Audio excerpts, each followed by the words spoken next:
Usuludin for Kids in Gujarati, presented by Hussaini Kids. સલામુન અલૈકુમ વરહમતુલ્લાહિ વબરકાતો. કેમ છો તમે બધા? આજે આપણે જોશું ઉસૂલે દીન એટલે કે રૂટ્સ ઓફ ઇસ્લામ, જે 5 છે.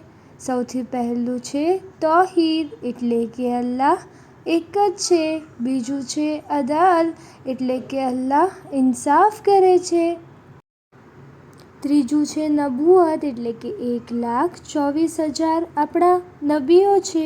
ચોથું છે ઇમામત એટલે 12 ઇમામો આપણા ઇમામ છે. પાંચમું છે કયામત. હવે આપણે બધા સાથે પઢીશું. ઓકે. ઉસૂલ-એ-દીન એટલે દીનના મૂળ 5 છે. પ્રથમ તૌહીદ, બીજું અદાલત, ત્રીજું નબુવત, ચોથું ઇમામત, પાંચમું કયામત. અલ્લાહુમ્મા સલ્લી અલા મુહમ્મદ વ આલે મુહમ્મદ.